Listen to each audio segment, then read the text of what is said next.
제목이 뭔지 아세요? 제가 정확하게 아는지 모르겠는데 생명의 양식 맞습니까? 예. 이 곡은요 전 세계적으로 유명한 곡이에요. 모르셨죠? 전 세계적으로 유명한 거예요. 그래서 교회 다니시면 신앙생활 하시면 아 이런 곡이 있구나, 이런 명곡이 있구나 아시고 좋아하시고 이 은혜에 빨리 들으시면 좋겠어요. 할렐루야. 예. 우리 옆 사람과 인사하고 말씀 듣고 싶습니다. 잘 오셨습니다. 인사. 사랑합니다. 축복합니다. 힘내십시오. 예, 예. 한 번 더 인사합시다. 당신이 있어서 든든합니다. 예, 예, 예. 그래요. 예. 자, 지난주 말씀 기억할 것입니다. 나오미에게 두 며느리가 있었어요. 한 며느리는 오르바였고 다른 며느리는 룻이었어요. 오르바와 룻 두 며느리가 있었는데 나오미가 두 며느리를 데리고 지금 모압에서 베들레헴으로 돌아오고 있습니다. 이방인의 땅 모압으로 이민 갔다가 거기서 좀 인생이 꼬여가지고 안 되겠다, 다시 고향으로 돌아가야 되겠다, 베들레헴으로 돌아야 되겠다 이런 결정하고 베들레헴으로 돌아오는 중인데 생각해 보니까 잘못 생각한 것 같아요. 나는 이미 나이가 들었지만 젊은 며느리들 생각할 때, 남편을 잃은 젊은 며느리 두 며느리를 생각할 때 앞날이 창창한데 걱정되는 거예요. 나는 고향 땅에 가서 조금 살다가 묻히면 되지만 이 젊은 며느리들 내가 왜 고생시키나 싶어가지고 돌아가는 겁니다. 나는 고향 땅 베들레헴으로 가겠지만 너희 둘은 앞날이 창창하니까 다시 고향으로 돌아가. 니네 고향 모압으로 돌아가서 친정으로 돌아가서 새 남편 만나서 새 출발해라. 그렇게 당부합니다. 아니 설득합니다. 그래도 두 며느리가 끄떡하지 않아요. 어머니 그런 말씀하지 마세요. 우리는 끝까지 어머니 곁을 지키겠습니다. 어머니와 함께 하겠습니다. 참 좋은 며느리지. 이 정도 되면 나오미가 포기하고 그래 가자 이렇게 해야 되는데 나오미가 재차 두 며느리를 설득해서 아니다, 나 따라오지 마라, 니네들 인생 살아라. 그러니까 오르바는 마지못해서 어머니 죄송합니다, 그러면 저는 제 고향으로 돌아가겠습니다. 떠났습니다. 그러자 이제 나오미가 남아있는 룻한테 다시 설득합니다. 네 동서가 떠나가지 않았느냐? 너 역시 동서 따라서 너네 고향 모압으로 떠나가라. 그러니까 이제 룻이 얘기합니다. 어머니 나보고 떠나라, 어머니 곁을 떠나라고 친정으로 돌아가라는 그 말만큼은 절대 하지 마십시오. 어머니 가시는 곳에 나도 가고 어머니 머무는 곳에 나도 머물고 어머님의 백성이 나의 백성이 되고 어머님의 하나님이 내 하나님이 될 것입니다. 어머님이 죽으시는 그곳에 나도 죽어서 거기 묻힐 것입니다. 그렇게 얘기합니다. 이런 결단, 이런 호소의 말을 듣고 나오미가 자기의 생각을 접습니다. 자, 그러면 그래 나랑 같이 가자. 그러면서 베들레헴으로 다시 출발했습니다. 이게 지난주 말씀이었어요. 그런데 우리가 지난주 말씀을 보면서 지난주 말씀을 우리가 효심의 관점에서 보지 말자고 했어요. 끝까지 시어머니를 쫓아오는, 시어머니를 따라오는, 시어머니 곁을 지키는 이 룻의 마음, 룻의 행동을 통해서 우리가 야 효심이 지극하네, 그런 관점에서 말씀을 보지 말자라고 했어요. 물론 룻은 효심이 지극한 며느리입니다. 그러나 성경이 그것을 얘기하려고 하는 게 아니에요. 성경은 룻이 참 효심이 지극한 며느리였다, 그것을 얘기하려고 하는 것이 아니라 효심보다 더 중요한, 효심이 나쁘다는 게 아니고 좋지 않다는 게 아니고 중요하지 않다는 것이 아니라 효심보다 더 강조하는 게 말씀 속에 있었어요. 그게 뭐였습니까? 룻의 믿음이었어요.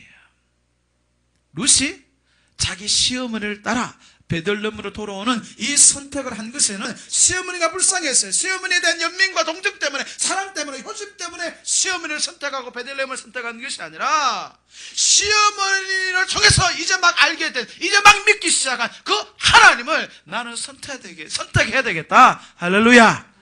이 믿음이 있어서 룻이 모압을 포기하고 베들레헴을 선택했어요. 그냥 인간적인 관점에서 보면, 세상적인 관점에서 보면, 그냥 단순한 상식의 관점에서 보면 모압이 훨씬 좋아요. 자기 친정 식구들 있고 아는 사람들 많이 있고 문화가 통하고 언어가 통하고 익숙한 곳이에요. 쉽게 다시 일어설 수 있는 것이에요. 새 남편 만나서 결혼하고 새 출발할 수 있는 기회가 엄청나게 보장되는 곳은 모압이에요. 다시 일어서려면, 다시 새 출발하려면 모압을 선택해야 돼요. 그러나 룻은 이런 자기 눈에 보이는 유리한 조건과 환경을 선택하지 않고, 비록 뭔가 환경과 조건은 척박하고 안 좋다 할지라도 베들레헴으로 가면 하나님이 있구나, 영생이 있구나, 구원이 있구나, 하나님의 돌보심이 있구나, 하나님의 은혜가 있구나, 이 믿음이 어머님을 통해서 하나하나 밀려 들어오면서 나도 어머님을 따라가야 되겠구나. 할렐루야. 우리에게 이런 선택이 있기를 바랍니다. 이제 오늘 말씀으로 들어갑니다. 오늘 말씀 들어가는데요, 오늘 말씀은 이제 룻과 그의 시어머니 나오미가 그의 며느리 룻을 데리고 고향 땅 베들레헴으로 왔다라는 이야기입니다. 고향 땅 베들레헴으로 왔습니다. 어떤 마음으로 왔겠습니까? 기본적으로 이런 마음이에요. 내가 모압에서 완전히 무너지고 완전히 주저앉았기 때문에 이제 자존심이라는 거, 그런 거 다 버리고 고향으로 돌아가자, 베들레헴으로 돌아가자, 하나님의 품으로 돌아가자. 그러면 하나님께서 나를 다시 치유하시고 회복하시고 은혜를 주시고 복을 주시고 다시 일으켜 주실 것이다. 이런 믿음, 이런 소망 때문에 왔을 거예요. 그런데 사람의 마음이라는 게 그렇게 단순하지 않아요. 사람의 마음이라는 게 사실 원래 복잡해요. 이런 마음이 동기가 되어서 베들레헴으로 왔겠지만 또 한편의 마음에는 어떤 마음이 있는 것 같아요? 제가 보기엔 이런 마음이 있어요. 룻의 마음, 나오미의 마음속에 이런 마음이 있어요. 모든 거 포기하고 모든 자존심 내려놓고 하나님의 품으로 돌아가자, 고향 땅으로 돌아가자, 이렇게 왔지만 들어오는 과정에 있어서 쥐도 새도 모르게 은근슬쩍 슬며시 아무도 모르게 들어왔으면 좋겠다. 자랑할 게 뭐가 있다고, 나왔습니다, 반겨주세요, 맞이해주세요, 이럴 게 뭐가 있겠습니까? 그냥 오기는 오되, 하나님의 품으로 들어오기는 들어오되, 그냥 은근슬쩍 조용히 와서 사람들이 천천히 자기가 왔다는 것을 알아갔으면 좋겠다, 이런 마음 가지고 왔는데 와보니까 들커덕 사람들이 단번에 자기를 알아봅니다. 오늘 말씀 보니까 나오미가 왔다, 이렇게 사람들 첫눈에 보자마자 이가 나오미가 아니냐 이렇게 얘기해요. 단번에 알아봅니다. 10년의 세월이 흘렀습니다. 이방인의 땅에 가서 실컷 고생했습니다. 세파에 시달렸습니다. 그러다 보면 사람들이 못 알아볼 수도 있어요. 아마 나오미가 막 이렇게 좀 이렇게 감추고 왔을 거예요. 그런데도 사람들이 알아봅니다. 안 알아봤으면 좋겠는데, 나를 몰라봐줬으면 좋겠는데 처음부터 알아보고 이가 나오미가 아니냐, 나오미 아니야? 그러면서 동네방네 소리를 지릅니다. 나오미가 왔다, 10년 전에 베들레헴을 떠나서 모압으로 갔던 그 나오미가 돌아왔다 하면서 소문을 냅니다. 이왕 이렇게 되는 거, 아이고 어쩔 수 없다 이렇게 생각하고, 그래요, 내가 돌아왔습니다, 10년 만에 돌아왔습니다, 그래도 고향이 좋네요, 나를 반겨주니까 좋네요, 환영해주니까 좋네요, 이런 말을 하면 좋을 텐데 나오미의 첫 마디가 그게 아니에요. 20절 말씀 봅시다. 우리 룻기 1장 20절 말씀 보시기 바랍니다. 룻기 1장 20절 말씀 우리 같이 읽습니다. 시작. 나오미가 그들에게 이르되 나를 나오미라 부르지 말고 나를 마라라 부르라. 이는 전능자가 나를 심히 괴롭게 하셨음이니라. 뭐라고 얘기합니까? 사람들이 나오미가 돌아왔다, 나오미가 돌아왔다, 이 사람이 나오미가 아니냐 이렇게 얘기하는데 그 말이 나오미의 마음에 거슬려요. 나오미의 마음이 아파요. 아파. 왜 그렇습니까? 뭐 나오미를 나오미라고 부르는데 이게 문제될 게 뭐가 있습니까? 자기 이름대로 사람들이 부르는데 사실 문제될 게 하나도 없어요, 객관적으로 보면. 근데 나오미의 입장에서 보면 그 이름이, 자기를 나오미라고 부르는 그 말이 참 듣기 거북하고 마음이 아파요. 마음이 썰어요. 왜 그런가 하니, 그 나오미라는 이름이 사람 이름에는 다 뜻이 있잖아요. 나오미라는 이름이 그 이름 자체의 뜻이 기쁨이요, 기쁨, 즐거움이 즐거움.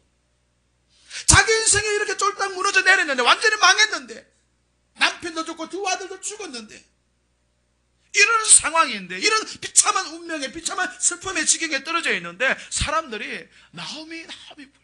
그 이름 속에 당연히 뜻이 있잖아요. 나오미 하면 히브리 사람들은 기쁨, 즐거움,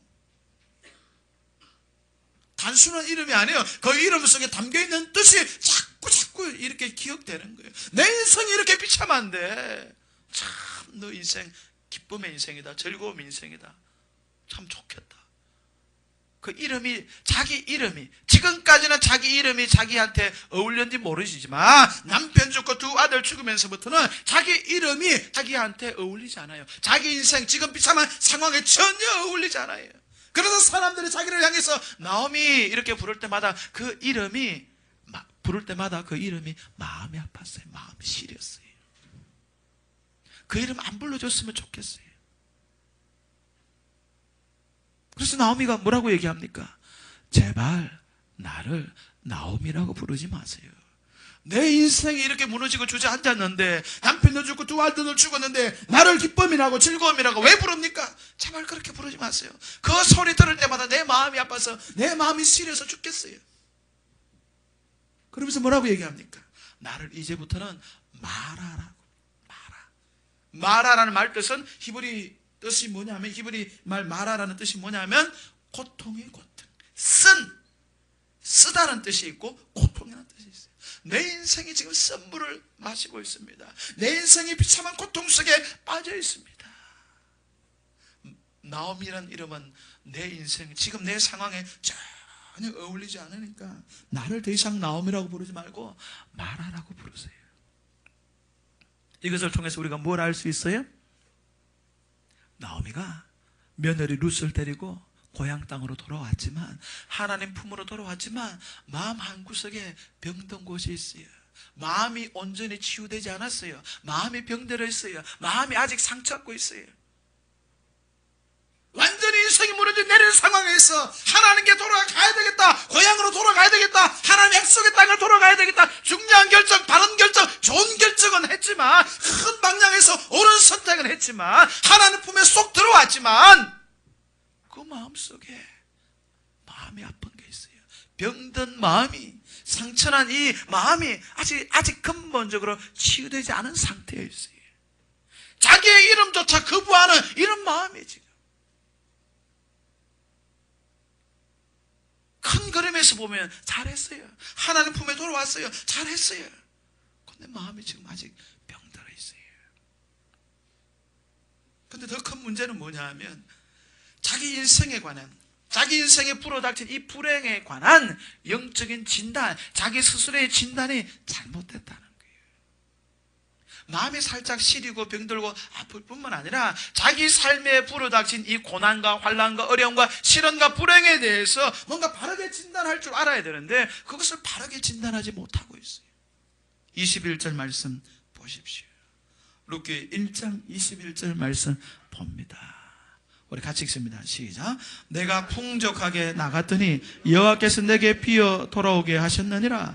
여호와께서 나를 징별하셨고 전능자가 나를 괴롭게 하셨거늘 너희가 어찌 나를 나오미라 부르느냐 아니라. 내가 풍족하게 나갔는데 지금은 비어 돌아왔다. 이전에 10년 전에 베들레헴에 흉년에 들었을 때 여기서 먹고 살기 힘들 것 같아가지고 모압으로 이주하고 모압으로 이민하는 결정할 그때는 비록 양식이 없어서 좀 힘들었지만 그래도 내 옆에 사랑하는 남편이 있고 두 아들이 있었어요. 그나마 인생이 풍족했어요. 그러나 모압에서 10년 동안 생활하는 중에 남편 죽고 두 아들 죽으면서 또 경제적으로 더 바닥을 치면서 인생이 완전히 털털 털리게 되었어요. 텅 비게 되었어요.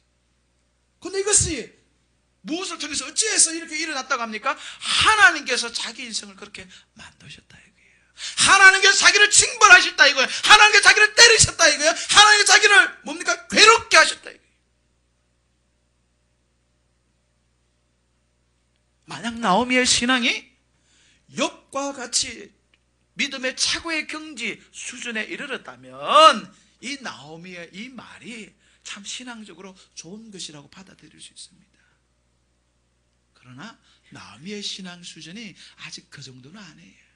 그런 걸 생각했을 때 나오미가 지금 하나님을 향해서 자기 인생을 진단하는 것, 하나님께서 나를 징벌하셨고 나를 때리셨고 나를 괴롭히셨다, 나를 비어 돌아오겠다 하는 이것은 아주 높은 신앙의 수준에서 기뻐로 감사함으로 이 고통까지 내가 받아들이겠습니다. 하나님, 내가 잘못했기 때문에, 하나님 나를 사랑하시기 때문에 나를 이렇게 때리시고 하나님 징벌하시고 그래서 나를 좋은 길로 가라고 이렇게 만드시는 거죠. 고로 내가 힘들지만 아프지만 받아들이겠습니다. 이런 높은 신앙의 고백이 아니라 하나님을 향한 원망과 불평과 탄식과 불만이 남아있는 거예요. 하나님의 품으로 돌아왔지만 하나님밖에 답이 없습니다. 그렇게 생각하고 돌아왔지만 하나님을 향해서 자기 마음속에 남아있는 작은 불만과 불만과 원망들이 있는 거예요. 그게 지금 나오미의 모습이에요. 이게 나오미의 문제예요. 큰 방향에서는 옳은 선택했어요. 잘 돌아왔어요. 그러나 자기 이름을 거부하고 있는 그 마음의 상태, 자기 인생에 일어난 모든 것들이 전부 다 하나님께서 잘못하셨다, 하나님 이럴 수 있습니까? 따져보는 그런 물음의 상태. 하나님 좋아요. 고향 땅에 있어야 되는데 베들 모압으로 갔어요. 내가 잘못한 거 맞아요. 그곳에 살면서 내 아들을 이방 여자들과 결혼시킨 거, 물론 그것도 잘못한 거 맞아요. 그러나 하나님, 그렇다 할지라도 나를 이 모양 이 꼴로 만들 수 있습니까? 내 남편 앗아갈 수 있습니까? 내 두 아들 앗아갈 수 있습니까? 하나님, 너무한 것 아닙니까? 이런 원망과 불만이 나오미의 마음속에 지금 있는 거예요. 더 심한 것은 나오미의 마음만 이렇게 병들고 뭔가 문제가 있는 것이 아니라 외적인 환경, 삶의 환경조차도 열악합니다. 우리가 아직 보지는 않았지만 룻기 2장으로 넘어가면 어떤 일이 펼쳐지냐 하면 나오미와 룻이 먹을 것이 없어서 힘들어요. 고향에 돌아왔으면 사실 단번에 뭔가 좋아지면 좋을 거 아닙니까? 사람들이 밭도 주고 먹을 것도 주고 돈도 주고 이제 왔으니까 자립하라고 일어서라고 막 도와주면 얼마나 좋겠습니까? 그런 구체적인 도움이 당장에 없었어요. 고향 땅에 돌아왔다고 해서 당장에 대기하는 그런 모습이, 기적이 일어나지 않았어요. 고향 땅에 돌아왔는데, 하나님의 품에 돌아왔는데 남의 밭에 가서, 남의 집에 가서 보리 이삭을 주어야만 겨우 끼니를 해결할 수밖에 없을 정도로 삶의 형편이 곤궁했어요. 척박했어요. 힘들었어요. 무슨 얘기입니까? 고향으로 돌아온, 하나님의 품으로 돌아온 나오미에게 마음에만 문제가 있는 것이 아니라 삶 역시, 인생 역시, 생활 역시 여전히 고단하고 척박하고 힘들었다. 젊은 과부 며느리를 남의 집에, 남의 밭에 보내가지고 보리삭 주오라고 해야 겨우 먹고 살 수 있을 정도로 힘들었다 이거예요. 사람이 이런 상태가 되면 어떻습니까? 우리의 마음이 어떻습니까? 큰 방향에서 올바른 결정, 올바른 선택했음에도 불구하고 마음이 흔들립니다.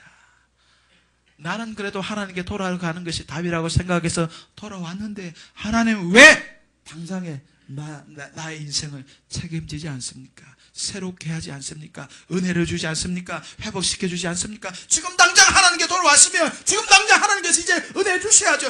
이전까지 내가 세상에 있었다 할지라도 주님 품에 왔으면 착한 일 했으니까, 주님 마음에 기뻐하신 선택했으니까 하나님 이제부터는 본격적으로 은혜를, 복을 쏟아 부어줘야 되는 거 아닙니까? 하나님이 살아계심을 확실하게 보여줘야 되는 것 아닙니까? 이렇게 생각하면서 믿음이 다시 떨어지고,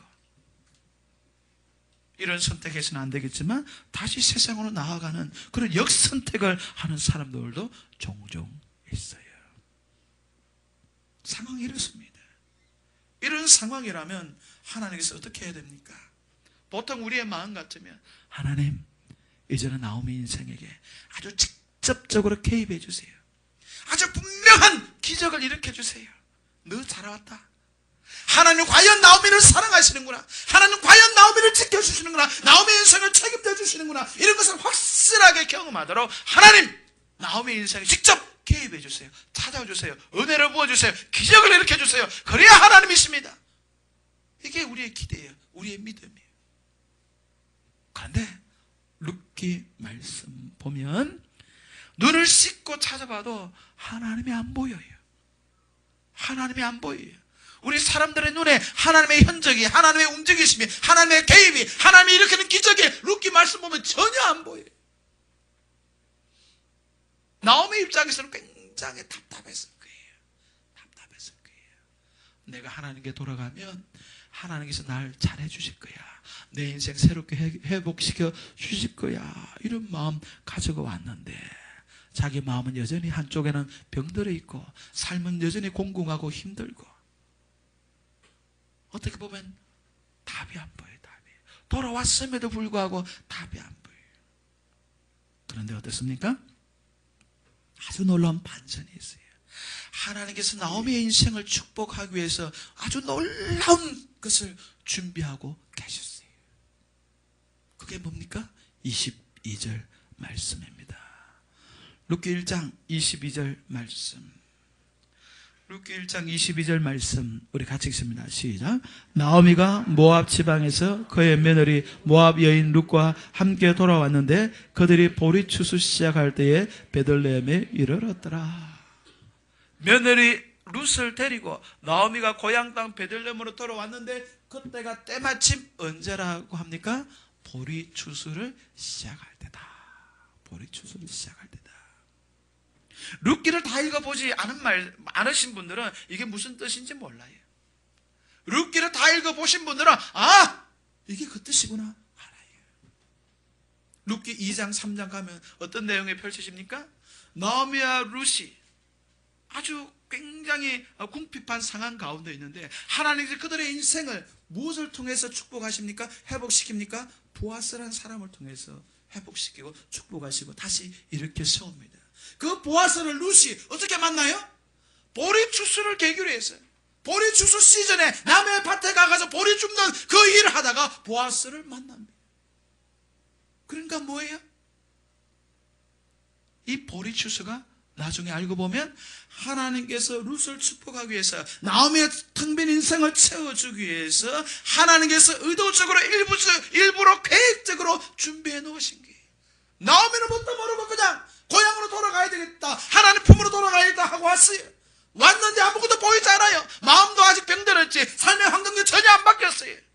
그런데 하나님은 의도적으로 나오미를 보리 추수 시작할 때 그때 하필 그때 오게끔 해서 남의 밭에 보리 이삭 주우러 가게끔 해서 보아스를 만나게 하시고 결혼하게 하시고 그 인생을 회복하시고 복을 주신 거예요. 할렐루야. 그래요. 하나님은 두 가지 방법으로 인도하십니다. 아주 특별한 경우에는 우리에게 진짜 기적 같은 기적을, 획기적인 기적을 통해서 우리를 살리시고 치료하시고 회복해 가십니다. 여기에 대한 믿음도 우리가 분명히 있어야 돼요. 그러나 더 많은 경우 하나님은 우리에게 직접적인 기적이 아니고서라도 은연중에 우리의 삶을 인도해 가시고 지켜가시고 축복하시는 거예요. 할렐루야. 예. 그래서 오늘 말씀의 최종적인 교훈이 두 가지입니다. 하나는 뭐냐 하면 결국은 하나님께 돌아오는 사람, 하나님을 의지하는 사람, 나 하나님을 의지합니다, 세상을 떠나서 하나님께 나아갑니다, 하나님밖에 없습니다, 이렇게 결심하고 하나님 품에 오는 사람을 하나님이 어떻게 하세요? 책임지신다는 거예요. 기적을 통해서 먹여주시든지 아니면 기적이 아니면 이 보리 추수와 같이 은연중에 하나님께서 그런 걸 준비해놓고 우리 인생을 축복하신다는 거예요. 그래서 우리가 이 믿음을 가지고 살아가야 돼요. 할렐루야. 네. 두 번째는 뭐냐, 하나님께서 보리 추수와 같이 뭔가 은연중에 우리를 축복하시고 지켜주시고 이렇게 세우시는 이런 과정과 이런 하나님의 방법들이 그 현장에서는, 그 시간 상황 속에서는 우리에게 눈에 안 띄어요. 분간이 안 돼요. 하나님께서 이것을 통해서 내 인생을 축복하실런가 보다, 내 인생을 회복하실런가 보다, 그 현장에서는, 그 시간 상황 속에는 그때는 안 보여요. 언제 보여요? 사람은 사후적으로 압니다. 시간이 지나가야 사람을 뒤돌아보면서 하나님께서 내 인생을 회복하기 위해서 이 사람을 만나게 하셨구나, 내 인생을 회복하기 위해서 이런 일이 생기게끔 하셨구나, 사후적으로 느껴지고 확인되는 거예요. 그래서 지금 이 순간 하나님의 손길이 선명하게 내 눈에 보이지 않는다 할지라도 하나님은 하나님을 의지하고 하나님의 품으로 돌아오는 사람을 반드시 축복하시고 룻의 인생, 나오미의 인생에 보리 추수를 허락하신 것 같이 내 인생에도 이런 것을 준비하고 계시구나. 내가 하나님께서 돌아오기만 하면, 하나님 품에 머물기만 하면 하나님께서 이런 은혜를 부어주시겠구나. 이런 믿음으로 살아가시기를 주의 이름으로 축원합니다. 기도하겠습니다. 하나님 아버지, 더 이상 세상에서 방황하지 않게 하시고 주님 앞에 들어와서 주님의 품 안에서 확실하게 머무는 인생 될 수 있도록 은혜 베풀어 주옵소서. 지금 당장 하나님의 은혜의 손길이, 기억의 손길이 우리 눈에 확인되지 않는다 할지라도 하나님은 변함없이 우리를 사랑하시고 지켜주시고 우리 인생을 회복하기 위한 특별한 방법과 드라마를, 계획을 준비하고 계심을, 내 인생의 보리 주스 때를 준비하고 계심을 믿게 하시고 믿기에 믿음의 자리에 날마다 설 수 있도록 이끌어 주옵소서. 예수님 이름으로 기도합니다. 아멘.